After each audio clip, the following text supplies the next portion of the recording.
morning, my dear students.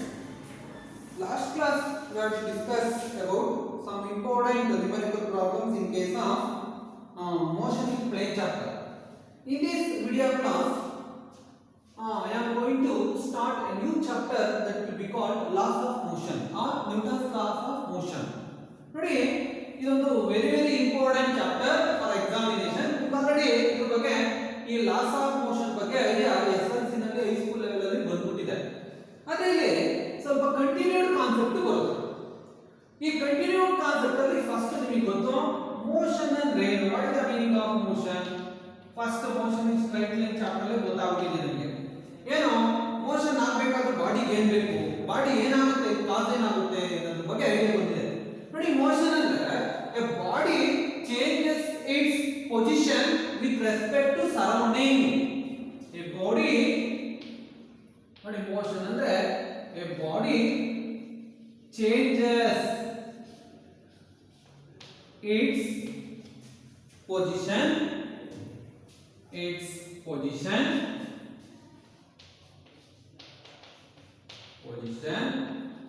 with respect to surrounding ಅಥವಾ with respect to place ಅಂತ ಹೇಳ್ಬೋದು, ಅಥವಾ ಸರೌಂಡಿಂಗ್ ಅಂತ ಹೇಳ್ಬೋದು, ಏನ್ ಬೇಕಾದ್ರೂ ಹೇಳ್ಬೋದು, ಅಥವಾ with respect to nature ಅಂತ ಹೇಳ್ಬೋದು. a body changes its position with respect to environment ಅಂತ ಹೇಳ್ಬೋದು, surrounding ಅಂತ ಹೇಳ್ಬೋದು, place. ಈಗ ಬಾಡಿ ಮೋಷನ್ ಆಗಿದೆ ಅನ್ನೋದ್ರ ಬಗ್ಗೆ ನಮಗೆ ಒಂದು ಐಡಿಯಾ ಗೊತ್ತಾಗುತ್ತೆ. ಬಾಡಿ ಒಂದು ಪ್ಲೇಸ್ ಇಂದ ಅನದರ್ ಪ್ಲೇಸ್ ಗೆ ಪೊಸಿಷನ್ ಚೇಂಜ್ ಮಾಡಿದ್ರೆ ಬಾಡಿಗೆ ಮೋಷನ್ ಆಗಿದೆ ಅನ್ನೋ ಮೀನಿಂಗ್ ನಿಮಗೆ ಫಸ್ಟ್ ಅದು ಸೆಕೆಂಡ್ ಚಾಪ್ಟರ್ ಅಲ್ಲಿ motion in straight line chapter ಬಂದ್ಬಿಟ್ಟಿದೆ. ಹಂಗಿದ್ದಲ್ಲಿ ಈ ಲಾಸ್ ಆಫ್ ಮೋಷನ್ ಅಲ್ಲಿ ನಮಗೆ ಏನು, ಈ ಬಾಡಿ ಚೇಂಜ್ ಪೊಸಿಷನ್ ಚೇಂಜ್ ಮಾಡಬೇಕಾದ್ರೆ ಯಾವ ರೀತಿ ಆಗುತ್ತೆ ಅದು ರೀಸನ್ ಬೇಕು. ನೋಡಿ, ಇಲ್ಲಿರ್ತಕ್ಕಂಥದ್ದೊಂದು ಡಸ್ಟರ್, ಇದೊಂದು ಬಾಡಿ. ಈ ಬಾಡಿಗೆ ಪೊಸಿಷನ್ ಸುಮ್ಮನೆ ಆಗುತ್ತಾ, ಅದರಲ್ಲಿ ಮೆಕ್ಯಾನಿಕಲ್ ಜನರೇಟ್ ಆಗುತ್ತಾಗಲ್ಲ. ಬಾಡಿಗೆ ಸಮ್ ಎಕ್ಸ್ಟರ್ನಲ್ ಫಿಸಿಕಲ್ ಎಂಟಿಟಿನ ಅಪ್ಲೈ ಮಾಡಬೇಕು. ಎಂಟಿಟಿ, ಆ ಫಿಸಿಕಲ್ ಎಂಟಿಟಿನ ಅಪ್ಲೈ ಮಾಡಿದ್ರೆ a body causes change its position. ಹಂಗಿದ್ಮೇಲೆ a body, a physical entity, a physical quantity ಅಥವಾ entity, quantity causes in which a body change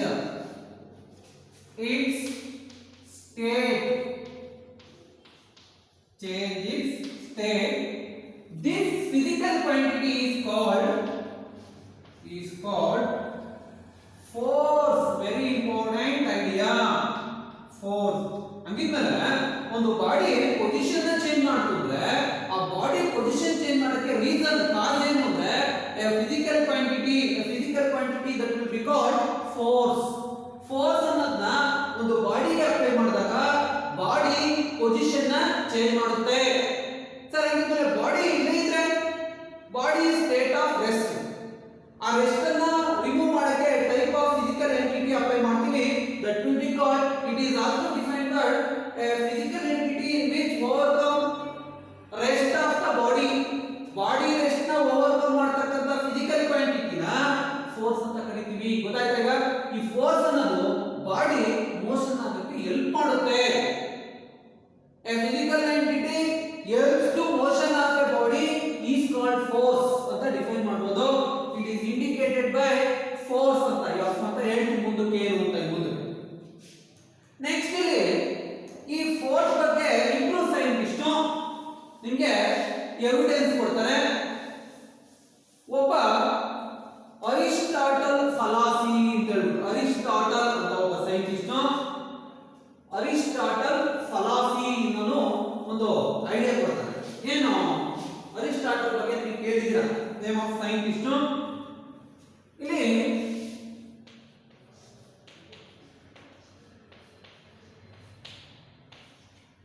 Aristotle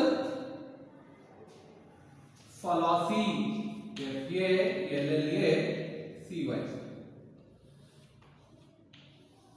ನೋಡಿ ಇಲ್ಲಿ Aristotle fallacy, what is the meaning of Aristotle ಫಲಾಸಿ?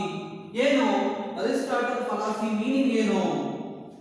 ನೋಡಿ, ಯಾವುದೇ ಒಂದು ಬಾಡಿಗೆ continuous ಆಗಿ motion ಆಗಬೇಕು ಅಥವಾ ಯೂನಿಫಾರ್ಮ್ ಮೋಷನ್ ಆಗಬೇಕು ಮಾಡಬೇಕು ಅಂದ್ರೆ ಒಂದು ಎಕ್ಸ್ಟರ್ನಲ್ ಫೋರ್ಸ್ ರಿಕ್ವೈರ್ಮೆಂಟ್ ಬೇಕಂತೆ.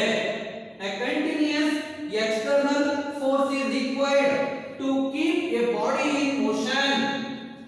A continuous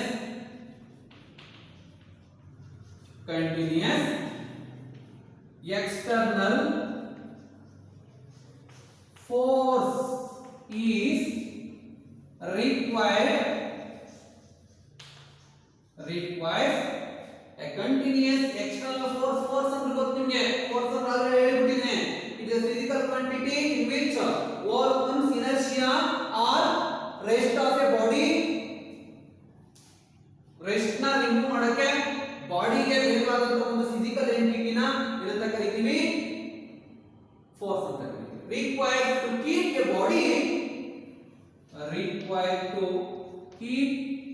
A body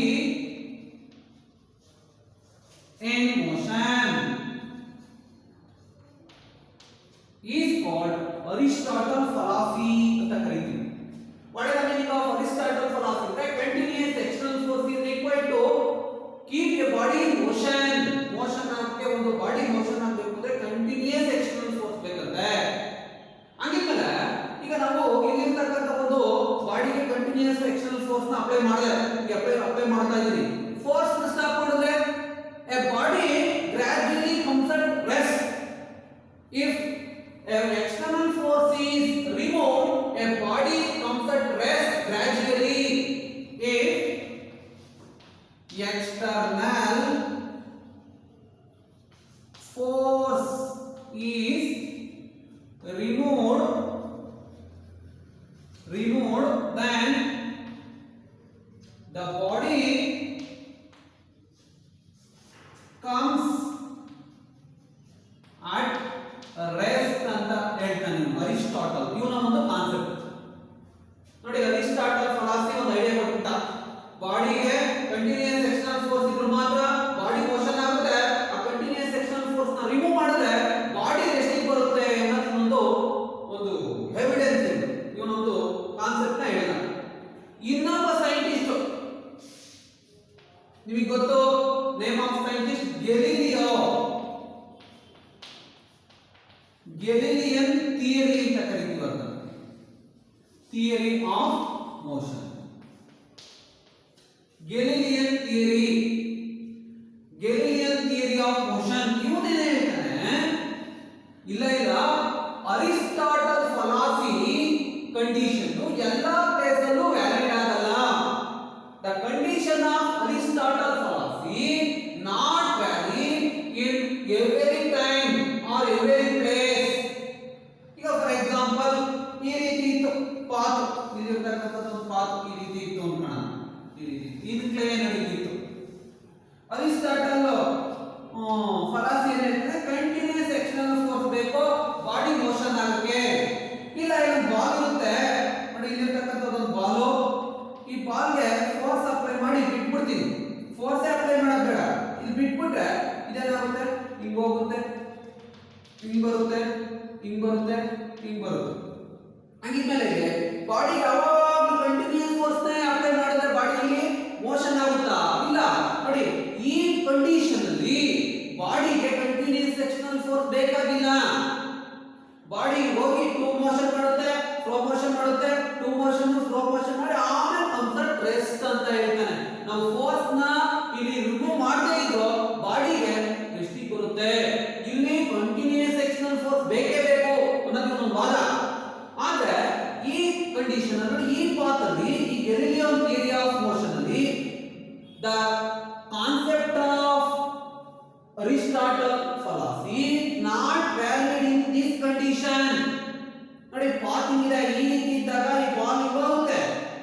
ball ಹೋಗಬೇಕಾದ್ರೆ ಕಂಟಿನ್ಯೂಸ್ ಫೋರ್ಸ್ ಬೇಕಿಲ್ಲ, ಮತ್ತೆ ಇನ್ನೂ ವಾಪಸ್ ಬರೋ ಕಂಟಿನ್ಯೂಸ್ ಫೋರ್ಸ್ ಬೇಕಾಗಿಲ್ಲ. ಆಮೇಲೆ ಗೆಲಿಲಿಯನ್ ಥಿಯರಿ ಆಫ್ ಮೋಷನ್ ಈ ಕಂಡೀಷನ್ ನ ಹೇಳ್ದಾಗ ಇದು ಫೇಲ್ಯೂರ್ ಆಗುತ್ತೆ. ಅದಕ್ಕೋಸ್ಕರ ಈ ಗೆಲಿಲಿಯನ್ ಈ ಕಾನ್ಸೆಪ್ಟ್ ನ ತಗೊಂಡು ಒಂದು ನ್ಯೂ ಐಡಿಯಾ ಕೊಟ್ಟ, that will be called inertia. Very important. Inertia ಅನ್ನೋ ಒಂದು ಕಾನ್ಸೆಪ್ಟ್ ನ ಇಂಟ್ರೊಡ್ಯೂಸ್ ಮಾಡ್ತಾರೆ. Galileo introduced a new concept that will be called inertia of a body. What is the meaning of inertia? Inertia ನಲ್ಲಿ two types classification ಮಾಡ್ತೀವಿ. Inertia of rest. Inertia of rest ಅಂತ. ಇನ್ನೊಂದು inertia of motion. ನೋಡಿ, a Galilean introduced a new concept that will be called inertia. Inertia can be classified into two types. Number one, inertia of rest. Number two, inertia of motion. What is the meaning of inertia of rest? Inertia of rest can be defined as a body remains same state of rest or same state of position. A body do not changes position with respect to time or with respect to surrounding. Body time state ಜೊತೆ position ಜೊತೆ surrounding ಜೊತೆ body ಇದ್ದಲ್ಲೇ ಇದ್ರೆ ಅದನ್ನ inertia of rest ಅಂತ ಕರಿತೀವಿ. ಈಗ ಇಲ್ಲಿರ್ತಕ್ಕಂಥದ್ದಕ್ಕೆ ಒಂದು example, a duster kept on the table. A table ನೋಡಿ, ಇಲ್ಲಿರ್ತಾ chalk piece kept on the hollow of hand. ನೋಡಿ, ಇದಕ್ಕೆ ಇನರ್ಷಿಯಾ ಆಫ್ ರೆಸ್ಟ್ ಅಂತ ಕರಿತೀವಿ. ಇನರ್ಷಿಯಾ ಆಫ್ ಮೋಷನ್ ಅಂದ್ರೆ a body changes with uniform motion with respect to surrounding. ಈಗ for example ಇದಕ್ಕೆ ನೀವು ಬಸ್, ಇಲ್ಲಿರ್ತಕ್ಕಂಥ ಬಸ್, ಇದು ನೋಡಿ ಇನರ್ಷಿಯಾ ಆಫ್ ಮೋಷನ್ ಗೆ ಬಸ್ ಕಂಟಿನ್ಯೂಸ್ ಆಗಿ ಯೂನಿಫಾರ್ಮ್ ಮೋಷನ್ ಮಾಡ್ತಾ ಇರುತ್ತೆ. ಹಿಂಗೆ ಸಡನ್ ಆಗಿ ಡ್ರೈವರ್ ಬ್ರೇಕ್ ಅಪ್ಲೈ ಮಾಡ್ಬಿಡ್ತಾನೆ. ಬ್ರೇಕ್ ಅಪ್ಲೈ ಮಾಡಿದಾಗ ನಮ್ಮಲ್ಲಿರ್ತಕ್ಕಂಥ ಒಂದು upper part of the body ಮುಂದಕ್ಕೆ ಬೆಂಡ್ ಆಗುತ್ತೆ, but lower part of the contact ಅನ್ನೋದು ಹಂಗೆ ಇರುತ್ತೆ. ಹಂಗಿದ್ಮೇಲೆ upper part of the body ಮುಂದಕ್ಕೆ ಬೆಂಡ್ ಆಗುತ್ತೆ. ಬ್ರೇಕ್ ಆಗ್ತದ, ಬ್ರೇಕ್ ರಿಮೂವ್ ಮಾಡಿದಾಗ ನಾವು ಇನರ್ಷಿಯಾ ಆಫ್ ರೆಸ್ಟ್ ಅಲ್ಲೇ ಒಳಗಡೆ ಇರ್ತೀವಿ. ಹಂಗಿದ್ಮೇಲೆ ಬ್ರೇಕ್ ಆಗೈತೆ ಅಂದ್ರೆ ನಮ್ಮ ಬಾಡಿ ಏನಕ್ಕೆ ಮುಂದಕ್ಕೆ ಇನ್ಫ್ಲೂಯೆನ್ಸ್ ಆಗುತ್ತೆ ಅಂದ್ರೆ due to the effect of inertia of motion. Inertia of motion ಗೆ ಒಂದು best example, a bus moving uniformly in straight path. Straight path ಅಲ್ಲಿ ಯೂನಿಫಾರ್ಮ್ ಪಾತ್ ಅಲ್ಲಿ ಹೋಗ್ತಾ ಇರೋದು. ಇಲ್ಲಿರ್ತಕ್ಕಂಥದ್ದು ಎಕ್ಸಾಂಪಲ್ ಇನರ್ಷಿಯಾ ಆಫ್ ರೆಸ್ಟ್ ಅಂದ್ರೆ ಎ ಬುಕ್ ಕೀಪ್ ಆನ್ ಅಥವಾ kept on the table. ಇದಕ್ಕೆ ಎಕ್ಸಾಂಪಲ್ ಗೊತ್ತಾಯ್ತು ಅನ್ಸುತ್ತೆ. ಇಲ್ಲಿ ಇನರ್ಷಿಯಾ ಆಫ್ ಮೋಷನ್ ಅಲ್ಲಿ ಒಂದು ಬಾಡಿ ಯೂನಿಫಾರ್ಮ್ ಮೋಷನ್ ಅಲ್ಲೇ ಹೋಗ್ತಾ ಇರಬೇಕು. ಸಪೋಸ್ ಬ್ರೇಕ್ ಅಪ್ಲೈ ಮಾಡಿದ್ರೆ ಅದರಲ್ಲಿ ಇರತಕ್ಕಂಥ passenger upper part of the body ಮುಂದಕ್ಕೆ ಬೆಂಡ್ ಆಗುತ್ತೆ. That will the effect of inertia of motion. Inertia of motion effect. Inertia of rest ಅಂದ್ರೆ ಬಾಡಿ ಪೊಸಿಷನ್ ಚೇಂಜ್ ಮಾಡಂಗಿಲ್ಲ. ಈ ಕಾನ್ಸೆಪ್ಟ್ ನ ಇಲ್ಲಿರ್ತಕ್ಕಂಥ ಒಂದು ಗೆಲಿಲಿಯನ್ ಇಂಟ್ರೊಡ್ಯೂಸ್ ಮಾಡ್ತಾರೆ. ಇವೆಲ್ಲ ಸುಮ್ಮನೆ ಇಂಟ್ರೊಡಕ್ಷನ್ ಅಷ್ಟೇ, ನಿಮಗೆ ಬೇಕಾಗಿರ್ತಕ್ಕಂಥ ನಾವು ಆಕ್ಚುಯಲ್ ಚಾಪ್ಟರ್ ಓದಿಲ್ಲ ಇನ್ನು. ಇಲ್ಲಿ ನೋಡಿ, ನೆಕ್ಸ್ಟ್ ಈಗ ನಿಮಗೆ ಒಂದು idea that will be called A new idea about Newton's law of motion. That will be called Newton first law of motion ಅಂತ ಕರೀತೀವಿ. ನೋಡಿ, ನಿಮ್ಮ ಆಕ್ಚುಯಲ್ ಚಾಪ್ಟರ್ ಇದು Newton first law of motion. It is also called law of inertia. Law of inertia. In Newton's first law of motion is related to Aristotle philosophy ಗೆ relate ಆಗಿರ್ತಕ್ಕಂಥದ್ದೇನು ನೋಡಿ. ಇಲ್ಲಿರ್ತಕ್ಕಂಥಕ್ಕೆ ಒಂದು Kannada meaning ಇದೆ, ಹೊರಗಿನ ಬಲ ಪ್ರಯೋಗವಾಗದೇ ಹೊರತು ಯಾವುದೇ ವಸ್ತು ಇದ್ದಲ್ಲೇ ಇರುತ್ತದೆ ಅನ್ನೋದಕ್ಕೆ ಒಂದು ಕಾನ್ಸೆಪ್ಟ್ ಅಷ್ಟೇ. ನೀವು ಎಕ್ಸ್ಟರ್ನಲ್ ಫೋರ್ಸ್ ನ ಒಂದು ಬಾಡಿಗೆ ಏನಾದರೂ ಆಕ್ಟ್ ಮಾಡದೇ ಇದ್ರೆ body keeps in remain state of rest ಅಷ್ಟೇ. ಹಂಗಿದ್ಮೇಲೆ ಇಲ್ಲಿರ್ತಕ್ಕಂಥ ಒಂದು Newton first law of motion ಗೆ ಸ್ಟೇಟ್ಮೆಂಟ್ ಏನು? Every body continues. ನೋಡಿ, ಎವ್ರಿ ಬಾಡಿ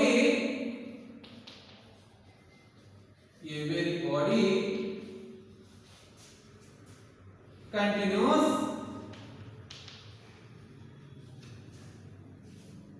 every body. ಇಲ್ಲಿ ಫಸ್ಟ್ ಸ್ಟೇಟ್ಮೆಂಟ್ ಕರೆಕ್ಟ್ ಆಗಿ ಬರೀಬೇಕು. ಸ್ಟೇಟ್ಮೆಂಟ್ ಗಳಿಗೆ ಮಾರ್ಕ್ಸ್ ಇರುತ್ತೆ. every body continues same state of rest. ಯಾವುದೇ ಬಾಡಿ ಕಂಟಿನ್ಯೂ ಮಾಡುತ್ತೆ ರೆಸ್ಟ್ ನ ಅಥವಾ ಯೂನಿಫಾರ್ಮ್ ಮೋಷನ್ ಮಾಡಬಹುದು. ಯೂನಿಫಾರ್ಮ್ ಮೋಷನ್ ರೆಸ್ಟ್ ಎರಡು ಒಂದೇ ಮೀನಿಂಗು. ರೆಸ್ಟ್ ಅಲ್ಲಿ ಇದ್ರು ಏನು ಚೇಂಜ್ ಆಗಲ್ಲ, ಬಾಡಿ ಯೂನಿಫಾರ್ಮ್ ಮೋಷನ್ ಹೋಗ್ತಿದ್ರು ಏನು ಚೇಂಜ್ ಆಗಲ್ಲ. ಹಾಗಿದ್ರೆ continuous same state of rest or uniform motion along a straight line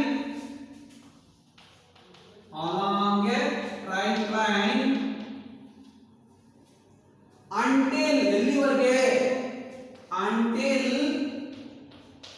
unbalanced, very important word, unbalanced external force acting on it. ನೋಡಿ ಇದು first concept, very very important. ಯಾವುದೇ ಬಾಡಿಗೆ rest ಅಲ್ಲಿ ಇರತಕ್ಕಂತ ಐಡಿಯಾ ಅಥವಾ ಯೂನಿಫಾರ್ಮ್ ಮೋಷನ್ ಮಾಡತಕ್ಕಂತ ಐಡಿಯಾ ಎಲ್ಲಿವರೆಗೆ ಇರುತ್ತೆ? Unbalanced. Suppose ನೋಡಿ ಇಲ್ಲಿರ್ತಕ್ಕಂಥದ್ದು ಬಾಡಿ, ಈ ಬಾಡಿಗೆ ಫೋರ್ಸ್ ಅಪ್ಲೈ ಮಾಡ್ತಿದ್ದೀವಿ ಸುಮ್ಮನೆ ನಾವು ಈ ರೀತಿ ಇಲ್ಲಿರ್ತಕ್ಕಂಥದ್ದು ಫೋರ್ಸ್ ಈ ಬಾಡಿ ರೆಸ್ಟ್ ಅಲ್ಲಿ ಐತೆ, ಬಾಡಿಗೆ ಫೋರ್ಸ್ ಅಪ್ಲೈ ಮಾಡ್ತಿದ್ದೀವಿ ಅಂತ ಸುಮ್ಮನೆ ಆಕ್ಟಿಂಗ್ ಮಾಡಿದಾಗಲ್ಲ. ಬಾಡಿಗೆ ಇರ್ತಕ್ಕಂತ ವೇಟ್ ಅಥವಾ ಮಾಸ್ಗೆ ಅನ್ಬ್ಯಾಲೆನ್ಸ್ ಆಗಿ ಫೋರ್ಸ್ ಬೇಕು. ನೋಡಿ ಈ ಫೋರ್ಸ್ ಅಪ್ಲೈ ಮಾಡಿ ಮೂವ್ ಆಗುತ್ತೆ, ಇನ್ನೇ ಅನ್ಬ್ಯಾಲೆನ್ಸ್ಡ್ ಫೋರ್ಸ್ ಅಂತೀವಿ. ಇಲ್ಲಾಂದ್ರೆ ಈ ಬಾಡಿ ಮೋಷನ್ ಯೂನಿಫಾರ್ಮ್ ಮೋಷನ್ ಮಾಡ್ತಾ ಇರುತ್ತೆ, ಯೂನಿಫಾರ್ಮ್ ಮೋಷನ್ ಗಿಂತ ಎಕ್ಸ್ಟ್ರಾ ಫೋರ್ಸ್ ನ ಈ ರೀತಿ ಫೋರ್ಸ್ ಅಪ್ಲೈ ಮಾಡಿ ಬಾಡಿ ಫಾಸ್ಟ್ ಮೂವ್ ಆಗುತ್ತೆ. ಅದನ್ನೇ ಅನ್ಬ್ಯಾಲೆನ್ಸ್ಡ್ ಫೋರ್ಸ್ ಅಂತ ಕರಿತೀವಿ. ಅನ್ಬ್ಯಾಲೆನ್ಸ್ಡ್ ಫೋರ್ಸ್ ನ ಆಕ್ಟ್ ಮಾಡಿದ್ರೆ ಮಾತ್ರ ಬಾಡಿ ಯೂನಿಫಾರ್ಮ್ ಮೋಷನ್ ನಿಂದ ಹೊರಗಡೆ ಬರುತ್ತೆ, ಇಲ್ಲ ರೆಸ್ಟ್ ಇಂದ ಹೊರಗಡೆ ಬರುತ್ತೆ. ಅದೇ ಹೇಳೋದು ನ್ಯೂಟನ್ ಫಸ್ಟ್ ಲಾ. ಹಾಗಿದ್ಮೇಲೆ Newton first law gives the information about two quantities. Number one, inertia and force anta. Newton first law gives the information about two physical quantities. Number one, inertia. Number two, force. ಎರಡು idea ಬಗ್ಗೆ ಇಲ್ಲಿರ್ತಕ್ಕಂಥದ್ದು Newton first ಲಾ ಕೊಡುತ್ತೆ. ಗೊತ್ತಾಯ್ತು? ಇದು already ತಿಳ್ಕೊಂಡಿದ್ದೀರಾ? ತಿಳ್ಕೊಂಡು ಸ್ವಲ್ಪ basic concept ನ ತಿಳ್ಕೊಂಡ್ರೆ ಗೊತ್ತಾಯ್ತು. ನೆಕ್ಸ್ಟ್ ಒಂದು very important aspect that will be called Newton second law of motion. Newton second law of motion ಒಂದು ವೆರಿ ಇಂಪಾರ್ಟೆಂಟ್ ಐಡಿಯಾ. ಇದನ್ನ Newton's second law of motion. ನೋಡಿ ಈ Newton second law of motion ಹೋಗೋಕ್ಕಿಂತ ಮುಂಚೆ ಒಂದು idea ತಿಳ್ಕೋಬೇಕು. That will be called momentum ಅಂದ್ರೆ ಏನು. ನಾನು ಹೇಳ್ತಿದ್ದೆ ಯೂನಿಟ್ಸ್ ಅಂಡ್ ಡೈಮೆನ್ಷನ್ ಅಲ್ಲಿ ಮೊಮೆಂಟಮ್ ಬರುತ್ತೆ ಮುಂದಕ್ಕೆ ಹೇಳ್ತೀನಿ ಅಂತ. ಈಗ ನೋಡಿ ಇಲ್ಲಿ ಮೊಮೆಂಟಮ್ ಅಂದ್ರೆ ಏನಿಲ್ಲ, ಒಂದು ಬಾಡಿ ವೆಲಾಸಿಟಿನ ಇನ್ನೊಂದು ಬಾಡಿ ವೆಲಾಸಿಟಿಗೆ ಇಂಪೋರ್ಟ್ ಮಾಡೋದು. Importing of velocity from one body to another body is called momentum. ಒಂದು ಬಾಡಿನಲ್ಲಿ ಇರತಕ್ಕಂತ ವೆಲಾಸಿಟಿನ ಇನ್ನೊಂದು ಬಾಡಿಗೆ ಈ ರೀತಿ ಇಂಪೋರ್ಟ್ ಮಾಡೋದು. ಇಂಪೋರ್ಟ್ ಮಾಡತಕ್ಕಂತ ಒಂದು ಕಾನ್ಸೆಪ್ಟ್ ನ ಮೊಮೆಂಟಮ್ ಅಂತೀವಿ. Momentum is mathematically measured as mass into velocity. The product of mass and velocity that will be called momentum. Momentum is mathematically defined as the product of mass and velocity. It is symbolically represented by P is equal to mv. ನೋಡಿ momentum ಗೆ general expression SI unit ಏನಾಗಿರಬಹುದು, derive unit mass ಗೆ kg ಬರುತ್ತೆ, velocity ಗೆ metre per second. ಇದೆಲ್ಲ ಹೇಳಿದೀನಿ. Dimension formula ಬರೆಯೋದು ಏನು ಅಂತ ಅದೆಲ್ಲ ಈ ಕಾನ್ಸೆಪ್ಟ್ ನ ಹೇಳಿದೀನಿ. momentum is vector quantity. A quantity having both magnitude and direction is called momentum ಅಥವಾ ವೆಕ್ಟರ್ ಅಂತ ಕರೀತೀವಿ ಇದಿರತಕ್ಕಂತ ಐಡಿಯಾ. ನೆಕ್ಸ್ಟ್ ಇಲ್ಲಿ ಈ ಮೊಮೆಂಟಮ್ ಕಾನ್ಸೆಪ್ಟ್ ನ ತಗೊಂಡು ನ್ಯೂಟನ್ ಸೆಕೆಂಡ್ ಲಾ ಗೆ ಸ್ಟೇಟ್ಮೆಂಟ್ ನ ಹೇಳೋದು ಏನು. ಹಾಗಿದ್ದರೆ ಇಲ್ಲಿರ್ತಕ್ಕಂತ ಮೊಮೆಂಟಮ್ ಚೇಂಜ್ ಆಗಬೇಕು. ಮೊಮೆಂಟಮ್ ಯಾವುದ್ರ ಮೇಲೆ ಡಿಪೆಂಡ್ ಆಗಿರುತ್ತೆ ಅಂದ್ರೆ ಬಾಡಿ ಇಂಪೋರ್ಟ್ ಮಾಡ್ತಕ್ಕಂತ ವೆಲಾಸಿಟಿ ಮೇಲೆ. ಅಂದ್ರೆ ಬಾಡಿಗೆ ಹೈಯರ್ ವೆಲಾಸಿಟಿ ಬರಬೇಕು ಅಂದ್ರೆ ಬಾಡಿ ಫೋರ್ಸ್ ಜಾಸ್ತಿ ಗೇನ್ ಮಾಡಬೇಕು. ಹಂಗಿದ್ರೆ ವೆಲಾಸಿಟಿ ಜಾಸ್ತಿ ಗೇನ್ ಆಗಬೇಕು ಅಂದ್ರೆ ಬಾಡಿಗೆ ಫೋರ್ಸ್ ಜಾಸ್ತಿ ಲಾಸ್ಟಿಗೆ ಏನಾದ್ರೆ ಇಲ್ಲಿ ಮೊಮೆಂಟಮ್ ಅದಕ್ಕೆ ಡೈರೆಕ್ಟ್ ಆಗಿರುತ್ತೆ. ಹಂಗಿದ್ಮೇಲೆ ಇಲ್ಲಿ momentum is directly proportional to applied force ಅಂತ ಇಲ್ಲಿರ್ತಕ್ಕಂಥ Newton second law of motion statement. ಹಂಗಿದ್ಮೇಲೆ ಏನು it state that the rate of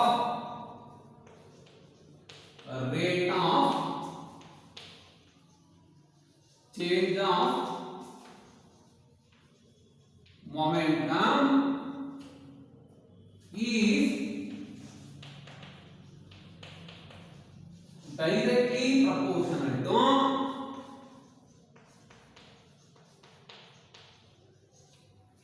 rate of change of momentum is directly proportional to applied force and it takes place, very important, takes place in the direction of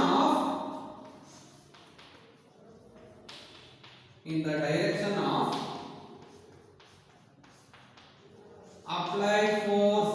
ನೋಡಿ statement ಇದು rate of change of momentum is directly proportional to applied force and it takes place in the direction of applied force. ಅಂದ್ರೆ meaning ಇಲ್ಲಿರ್ತಕ್ಕಂಥದ್ದು ಒಂದು body ಇದಕ್ಕೆ import ಮಾಡ್ತಾ ಇದೀನಿ, ಈ direction ಅಲ್ಲಿ force apply ಮಾಡಿದ್ರೆ ಇಲ್ಲಿರ್ತಕ್ಕಂಥದ್ದು ಈ ಡೈರೆಕ್ಷನ್ ಅಲ್ಲಿ ಮೂವ್ ಆಗುತ್ತೆ ಅಂತ. ಇನ್ ಡೈರೆಕ್ಷನ್ ಅಲ್ಲಿ ಅಪ್ಲೈ ಮಾಡಿದ್ರೆ ಹಿಂಗ್ ಹೋಗಲ್ಲ, ಅದೇ ಇದ್ರ ಮೀನಿಂಗ್.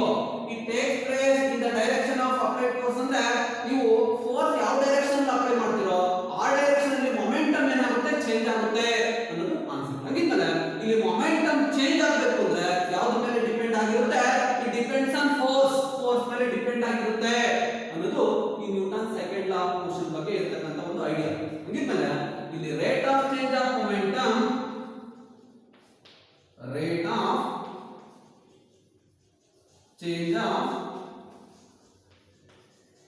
ಮೊಮೆಂಟಮ್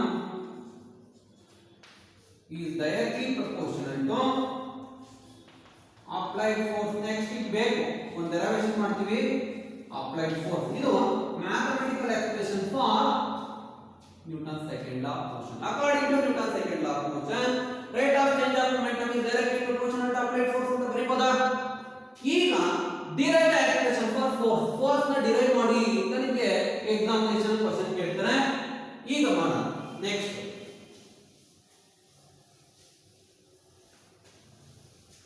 ಇಲ್ಲಿ ನೋಡಿ, derive the expression for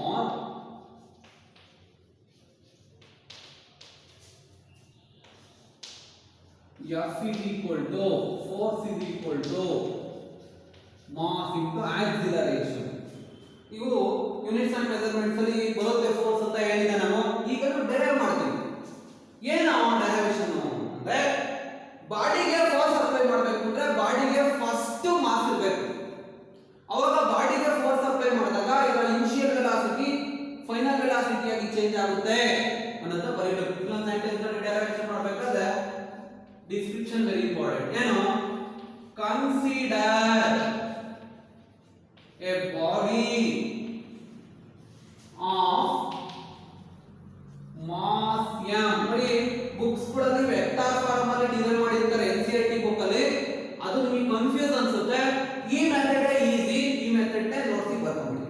derivation ಕೂಡ ಆಲ್ಮೋಸ್ಟ್ ಅಲ್ಲ ನನ್ನ ನೋಟ್ಸ್ ಅಲ್ಲಿ ಇದ್ರು ನಿಮಗೆ ಜಾಸ್ತಿ ಅನ್ಸುತ್ತೆ. ನಾನು ಬೋರ್ಡ್ ಮೇಲೆ ವರ್ಕ್ ಮಾಡ್ತೀನಲ್ಲ ಅಷ್ಟೇ ಏನಾಗ್ತದೆ, ಅದೇ ಸಾಕು ನಿಮಗೆ, ಅದೇ ಕ್ಯಾಚಿಂಗ್ ಬೋರ್ಡ್. ಫಿಸಿಕ್ಸ್ ಅಲ್ಲಿ ಪೇಜಿಗೆ ಮಾರ್ಕ್ಸ್ ಇಲ್ಲ, ಕಾನ್ಸೆಪ್ಟಿಗೆ ಮಾತ್ರ ಮಾರ್ಕ್ಸ್. ಇದನ್ನೇ ನೀವು ನೋಟ್ ಮಾಡ್ಕೊಂಡು ಇದನ್ನೇ ಪ್ರಾಕ್ಟೀಸ್ ಮಾಡಿದ್ರೆ ಏನಪ್ಪ.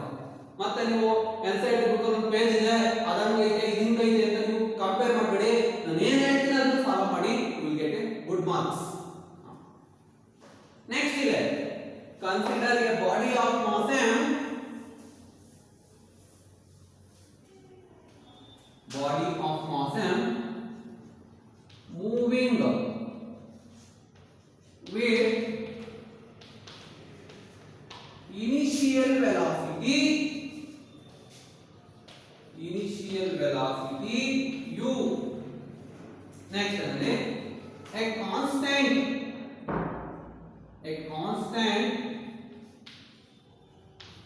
force F acting on a body, then its velocity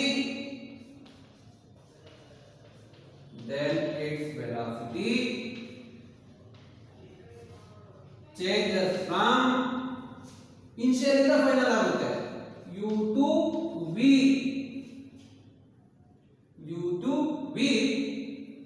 let a with the acceleration ಇಲ್ಲಿಂದ ಪ್ರೊಡ್ಯೂಸ್ ಆಗುತ್ತೆ produced by body a with the acceleration produced by a body. ಇದು description. Consider a body of mass m ಹೇಳ್ಕೊಳ್ಳಬೇಕು. Body mass ಇರುತ್ತೆ moving with an initial velocity u, a constant force F acting on a body, then its velocity changes from u to v. Let a with the acceleration produced by a body. ಈಗ next step ಹೋಗ್ತೀನಿ. Next step ಅಲ್ಲಿ ಬಾಡಿಗೆ initial velocity ಇದ್ದಾಗ initial momentum ಇರುತ್ತೆ, final velocity ಇದ್ದಾಗ final momentum ಇರುತ್ತೆ. ಬರೀತೀನಿ. then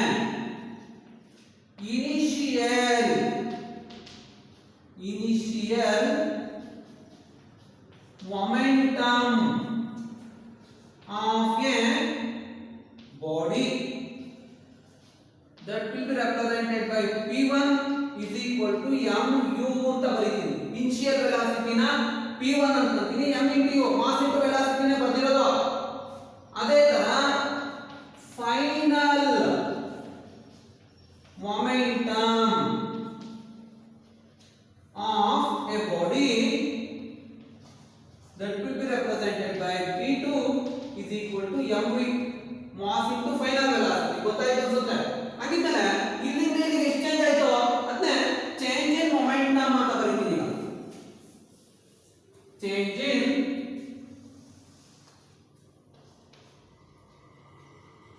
change in momentum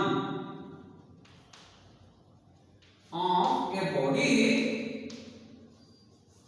that will be represented by p equal to p2 minus p1. ಸರಿ ನೋಡಿ, ಬಾಡಿ ಇಲ್ಲಿಂದ ಇಲ್ಲಿಗೆ ಮೊಮೆಂಟಮ್ ಚೇಂಜ್ ಮಾಡಿದೆ. ಇನಿಷಿಯಲ್ ಇಂದ ಫೈನಲ್ ಆಗಿದ್ರೆ ಎಷ್ಟಾಯ್ತು ಅಂದ್ರೆ ಇದರಲ್ಲಿ ಇದು ಜಾಸ್ತಿ ಇರುತ್ತೆ, ಇದು ಕಡಿಮೆ ಇರುತ್ತೆ. ದೊಡ್ಡದ್ರಲ್ಲಿ ಚಿಕ್ಕದನ್ನ ಕಳೆದ್ರೆ ಚೇಂಜ್ ಬರುತ್ತೆ. ಚೇಂಜ್, ಡಿಫರೆನ್ಸ್, ಸಬ್ಟ್ರಾಕ್ಷನ್ ಎಲ್ಲ ಒಂದೇ. p2 minus p1 that will be called change in momentum of a body. ಈಗ ಬರೀರಿ p2 ಅಂದ್ರೆ mv minus mu is equal to m common now v minus u ಉಳ್ಕೊಂಡು. change in momentum is mathematically represented by m into v minus u. m into v minus u. ಈಗ next rate of change of momentum calculate ಮಾಡ್ತೀನಿ. ನೋಡಿ, rate of change of momentum. Sir, ಇದು rate of change of momentum ಹೆಂಗ್ ಬರೆಯೋದು? Rate ಅಂದ್ರೆ time ಇರತಕ್ಕಂತ ಒಂದು relation, gradient ಅಂದ್ರೆ ಡಿಸ್ಟೆನ್ಸ್ ಇರತಕ್ಕಂತ ರಿಲೇಷನ್. ರೇಟ್ ಅಂದ್ರೆ ನೋಡಿ, rate of change of velocity ಅಂದ್ರೆ v/t ಬರೀರಿ, rate of change of momentum ಅಂದ್ರೆ p/t ಬರೀರಿ. ಈ ರೀತಿ ಡಿನಾಮಿನೇಟರ್ ಅಲ್ಲಿ t ನ ಡಿವೈಡ್ ಮಾಡಿದ್ರೆ ಸಿಗುತ್ತೆ ನಿಮಗೆ. ಡಿನಾಮಿನೇಟರ್ ಅಲ್ಲಿ ಟೈಮ್ ನ ಡಿವೈಡ್ ಮಾಡಿದ್ರೆ ರೇಟ್ ಅಂತ ಓದಬೇಕು. ನಾಮದಲ್ಲಿ ಈ ಕಾನ್ಸೆಪ್ಟ್ ನ ಅಪ್ಲೈ ಮಾಡ್ತೀನಿ. ಈಗ rate of change of momentum ಅಂದ್ರೆ m into v minus u. Rate ಅಂತ ಯೂಸ್ ಮಾಡಿದ್ರೆ divide by t. That's all, divide by t. ಈಗ next according to Newton second law of motion apply ಮಾಡ್ತಿದ್ದೀನಿ. according to Newton second law of motion ಬರ್ತಿದ್ದೀನಿ ನೋಡಿ. ns ಎಲ್ಲಂ ಅಂದ್ರೆ Newton second law of motion ಏನಿರುತ್ತೆ? rate of change of momentum is directly proportional to applied force. applied force ಬಂದಿದ್ದೀನಿ ನೋಡಿ. rate of change of momentum is directly proportional to applied force ಬಂದೆ.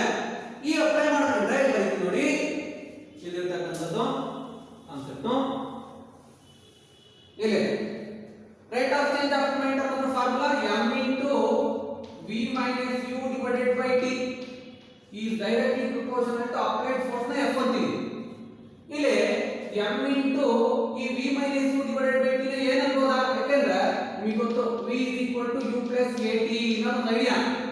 u ನಿ ಕಡೆ ತಮ್ಮನಿ equations of linear motion t ನ cross multiplication ಮಾಡಿ divide by t is equal to a ಇದರಿಂದ already vt graph use ಮಾಡಿ ಮಾಡಿದೀವಿ. ಈಗ v minus u divided by t can be replaced by m is directly proportional to f ಅಥವಾ ಈ proportionality symbol ನ ತೆಗೆಯಕ್ಕೆ constant ನ ಸೇರಿಸ್ತೀವಿ. m a k is equal to f ಅಂತ k ಇಲ್ಲೇ ಸೇರಿಸಿ ಎರಡು ಬಂದ್ರೆ ಪುಟ್ k ನ ಎಲಿಮಿನೇಟ್ ಮಾಡಬೇಕು ಅಂದ್ರೆ k is equal to 1 ಅವಾಗ k ಗೆ 1 ಹಾಕಿದ್ರೆ f is equal to m. That will be called the required expression for force. ಇದು ಗೊತ್ತಾಯ್ತು ಅನ್ಸುತ್ತೆ ಇಲ್ಲಿರ್ತಕ್ಕಂಥದ್ದು ಐಡಿಯಾ. ಈಗ ಫೋರ್ಸ್ ನ ಮೆಜರ್ ಮಾಡೋದು ಹೇಗೆ? ನಾವು ಫೋರ್ಸ್ ನ ಯಾವ ಯೂನಿಟ್ ಇಂದ ಮೆಜರ್ ಮಾಡ್ತೀವಿ ಅನ್ನೋದು ವೆರಿ ಇಂಪಾರ್ಟೆಂಟ್. ಯೂನಿಟ್ ನಿಮಗೆ ಗೊತ್ತಿದೆ. ಈಗ ಫೋರ್ಸ್ ಗೆ SI unit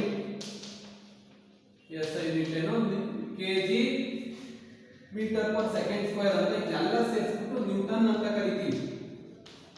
that will be called practical unit of force newton. ಹಾಗಿದ್ಮೇಲೆ ಡಿಫೈನ್ 1 ನ್ಯೂಟನ್ ಅಂತ ಎಕ್ಸಾಮಿನೇಷನ್ ಕೇಳಿಬಿಡ್ತಾರೆ. Define 1 newton. 1 ನ್ಯೂಟನ್ ನ ಡಿಫೈನ್ ಮಾಡಿ. force is measured in terms of newton. define when does the force is said to be 1 newton ಅಂತ. ಈಗ 1 Newton ಆಗಬೇಕಾದ್ರೆ ಇಲ್ಲಿರ್ತಕ್ಕಂಥ ಒಂದು ಫೋರ್ಸ್ ನ ನೋಡಿ force is equal to 1 Newton ಆಗಬೇಕಂದ್ರೆ ಮಾಸ್ ಎಷ್ಟು ತಗೋಬೇಕು? 1 kg ತಗೋಬೇಕು. 1